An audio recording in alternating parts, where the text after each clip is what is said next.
Welcome, I'm SD Kelly, and in this video I'm going to be making 2 Valentine's Day candles out of other candles that I got from my local Dollar Tree store.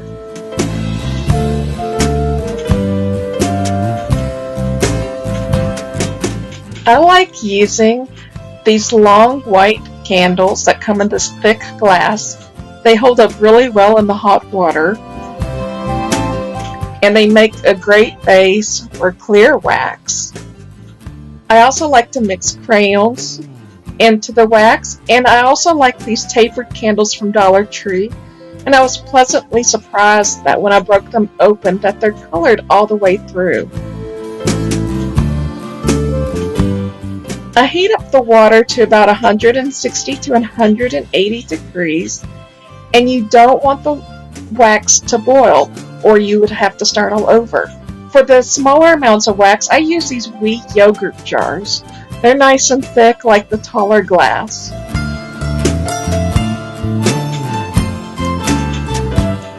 I glued 3 craft sticks together in the shape of a triangle, and I'm using this heart-shaped dish. Now, making candles can be a little bit messy, so I'm using this large cafeteria-style tray covered in wax paper.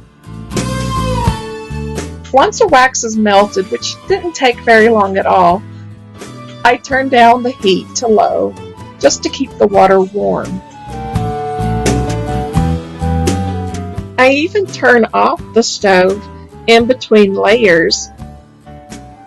The water will stay warm long enough so that when I remelt the wax, it doesn't take long at all.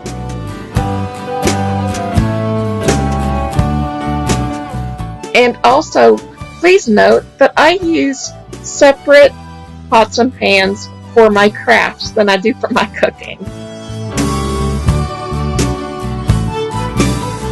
This first layer was a little less than 1 tapered candle, and I'm going to be adding part of this melted scented candle just to add some scent. It didn't take very much at all, and it was like a spicy cinnamon or red hot type scent, which is perfect for Valentine's Day.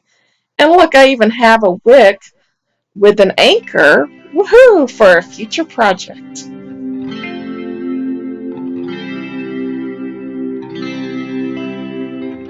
So I did pour the wax in a little too fast and it splattered up the side, so I'm going to have to fix that.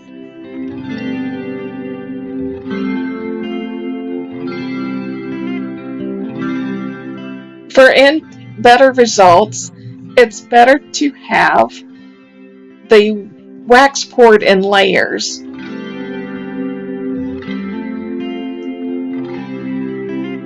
It's probably even better to do that when you're even using the same color so that it can help reduce tunneling.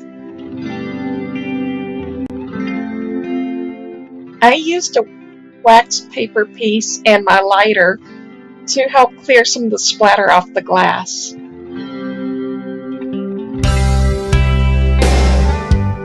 Simultaneously, I'll be working on a second candle as well.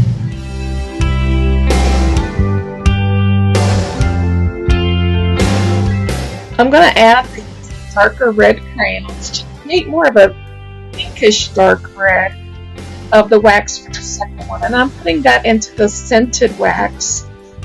I had already melted the scented wax down enough to where I poured a little bit into the other waxes just to create a little bit of a scent.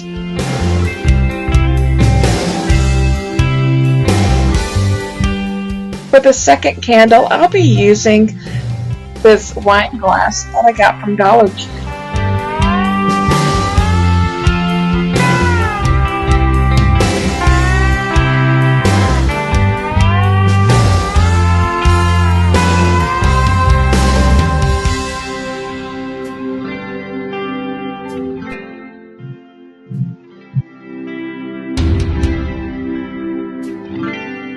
I'm adding this wax, and it's going to lighten the color a bit when it hardens.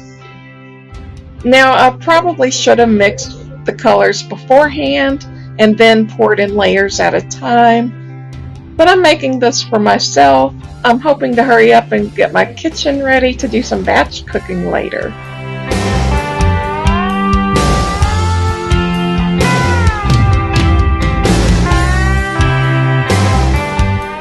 The wick got a little bit unruly, so I started to lift it up and down to pick up more wax to help it have more weight to keep it anchored better toward the bottom of the glass.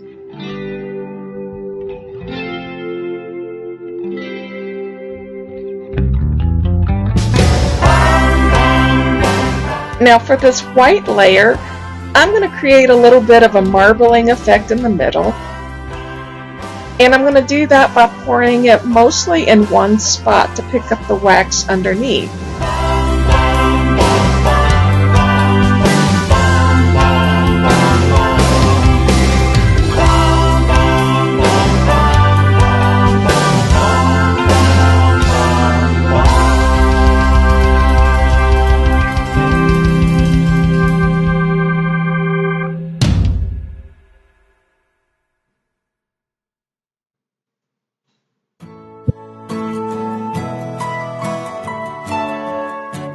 These are great containers and would be very useful in future candle making products.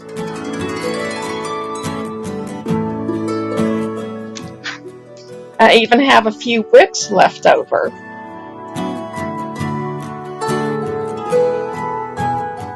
Now this wax here is a little bit of the clear wax with a pink crayon melted in it. When using crayons to add color to wax for candle making, it's better to use the cheaper crayons that have dye as opposed to the better quality crayons that have pigments, so that the wick doesn't get blocked.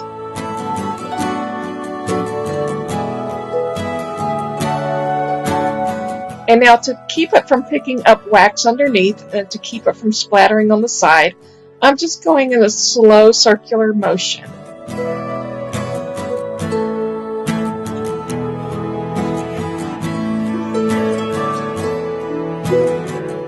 And here's how it looks after I cut the wick.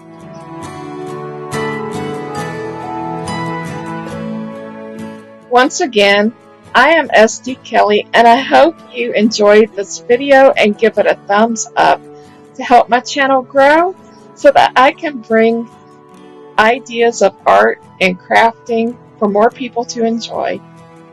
Also, I hope you will subscribe to my channel. Thank you so much for watching, and bye for now.